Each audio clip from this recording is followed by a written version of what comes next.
Hi, this is Rajesh Vatanda and I'm going to talk about the directed diffusion, a scalable and communication paradigm for sensor networks. Abstract.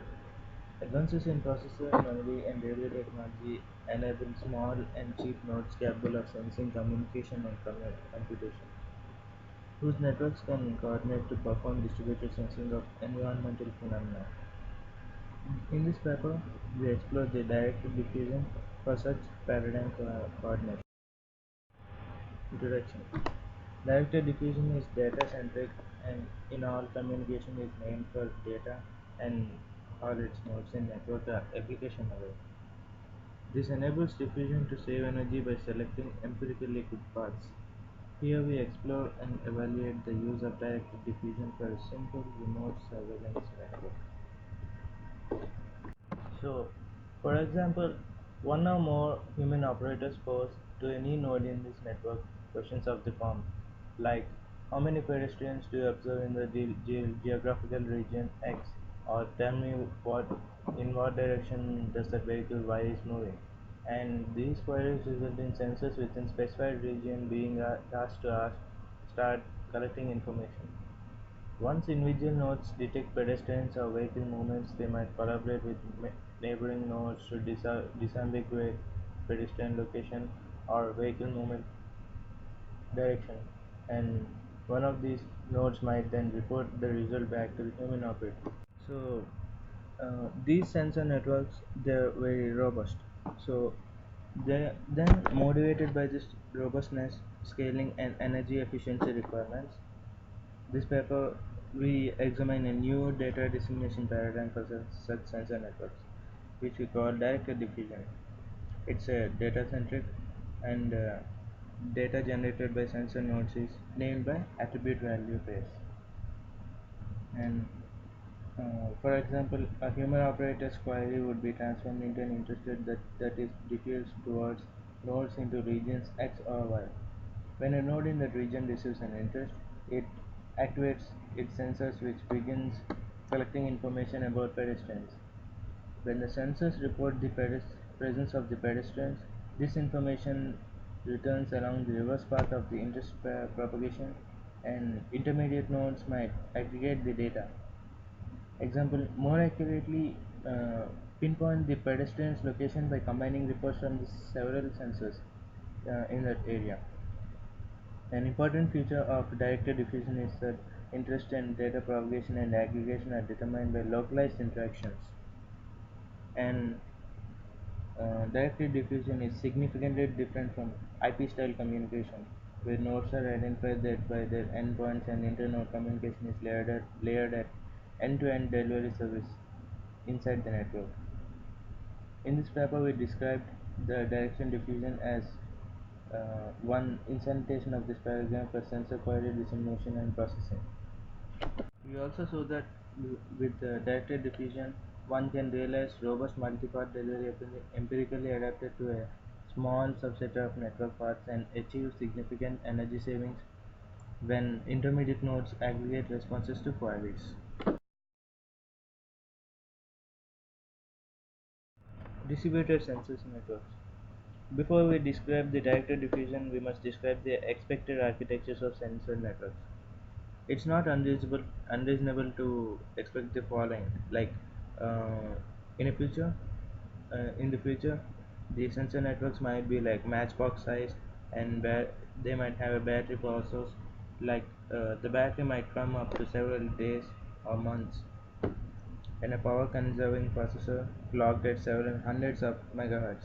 Even though it's even like in such a hundreds of megahertz, it should take very less power, and the program and data memory as tens of megabytes, and a radio modem that employs some form of diversity coding and an energy efficient MAC layer based, like um, such operating systems like Windows CE and MUC Linux. And such a node could have one or more sensors because of the compact form factor and potential low cost. It might be possible for having packed cluster of nodes. Like these nodes They might be very small, but the analog to digital conservation of the conversion of the system on such nodes might it might be like 70 kilosamples per second and up to 12-bit resolution. For the power conservation, some of the common signal processing functions may be offloaded into a low power ASIC. In this way, the main processor need to be woken up only when interests occur. So finally, a sensor node may possess a fully functional GPS receiver. Because of their compact form factor and their potential low cost, it might be possible for a densely packed cluster, such nodes to be deployed in a possibly unplanned fashion, whatever the fashion may be, near the phenomena to be sensed. At busy intersections or in the interior of a large machinery, it might be very advantageous. The advantage of such sensor networks is that even which in highly relative cheap sensors and nodes, they can obtain high SNR. Furthermore, given this density of these deployments, an individual sensor node may not have to frequently perform multi-target resolution. Such multi-target resolutions can involve complex deconvolution algorithms requiring non-trivial processing capability. So, by contrast, there are two types of sensor nodes. Large complex systems deployed far away from each other, and a carefully engineered network of sensors deployed in field without computation capacity and instead transmitting time series of sensed phenomena. These considerations with likely processing power and communication capability argue for a different organization of sensor networks. So, conserving battery resources is a crucial requirement. This means that short-range hop-by-hop communication is preferred over direct long-range communication to the destination. Coincidentally, such short hop-by-hop communication also provides a form of communication diversity in helping communicate around obstacles. Energy efficiency also implies that it is infeasible to transmit time series data across the network even by hop-by-hop method. Um, Performing local computation to reduce data before transmission can obtain orders from magnitude energy savings.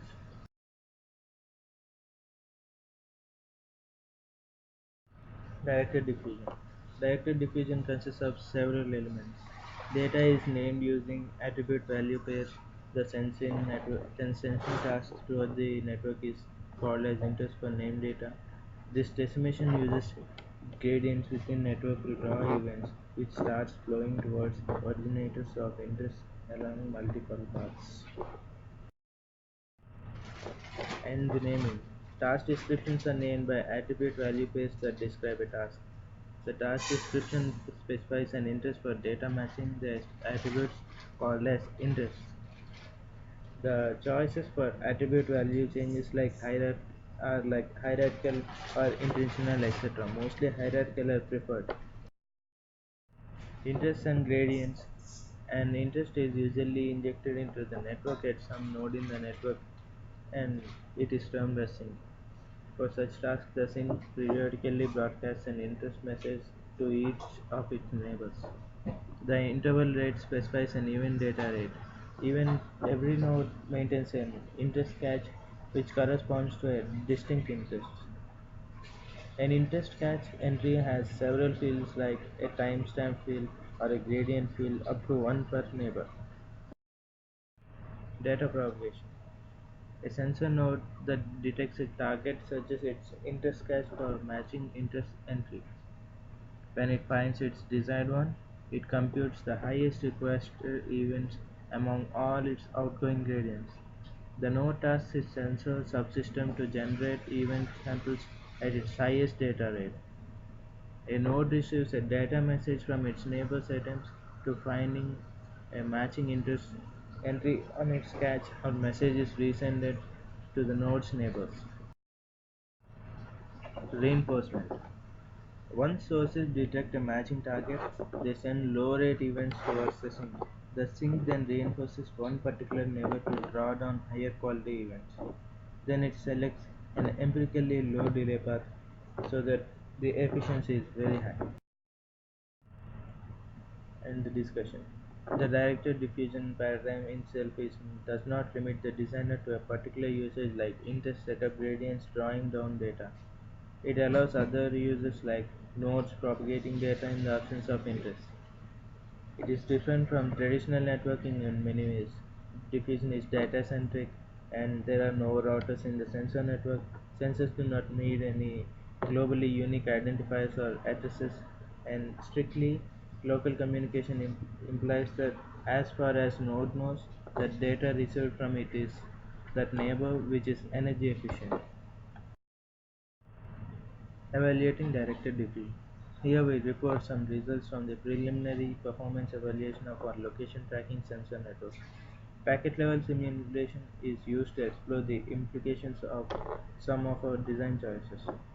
Here the methodology is described and later on compares the performance of this diffusion against some idealized schemes and later on explores the impact of network dynamics on simulation. Compared to evaluation. Flooding is the watermark for directed diffusion.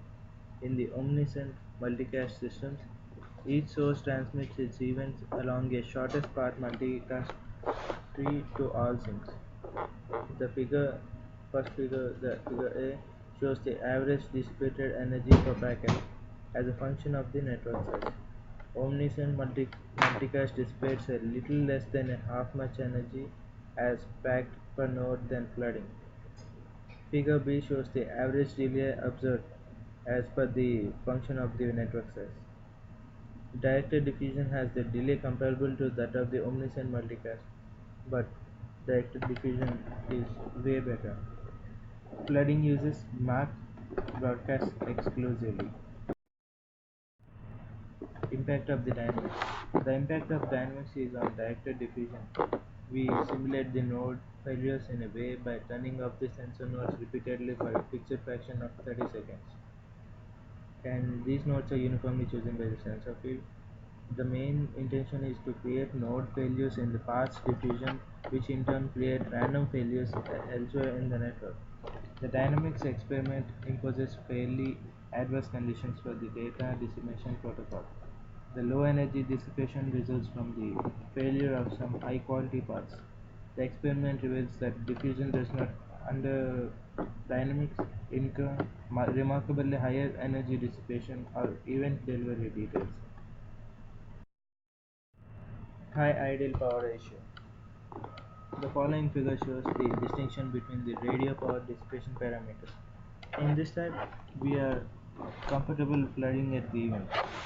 The idle time energy utilization completely dominates the performance of all schemes. This is the main cause behind the sensor radios trying very hard to minimize listening for transmissions. So the energy is very less. I mean, the energy saving is very high, so it's very efficient. Goals, metrics, and methodology. The goals are place the performance of diffusion in the context of idealized schemes such as flooding and omniscient, and understanding the impact of dynamics, explore the influence of the radio MAC layer on diffusion performance, and study the sensitivity of the directed diffusion performance to the choice of parameters. There are two metrics respectively to analyze the performance of the directed diffusion. Average dissipated energy, average delay, and apart from these two, there are event delivery ratio metric which is handy when directed diffusion occurs, even when incurs event losses, particularly under dynamics. Impact of various factors like many factors. To know the diffusion energy efficiency, there are two experiments respectively. Node failures are not simulated in these experiments. In the first method, we compute the energy efficiency of the diffusion with and without aggregation. The conservative negative reinforcement rule accounts for the difference in performance of diffusion without suppression as a function of network size. The second mechanism deals with the higher latency paths and usually contributes to the energy savings.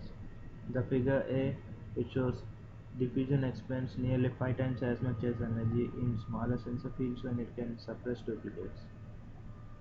So it's way better. On the other hand, It shows that diffusion without negative reinforcement which contributes to energy savings. Conclusion. We describe the directed diffusion paradigm for designing distributed sensing algorithms, and this work represents an initial foray into the design of diffusion mechanisms. Thank you.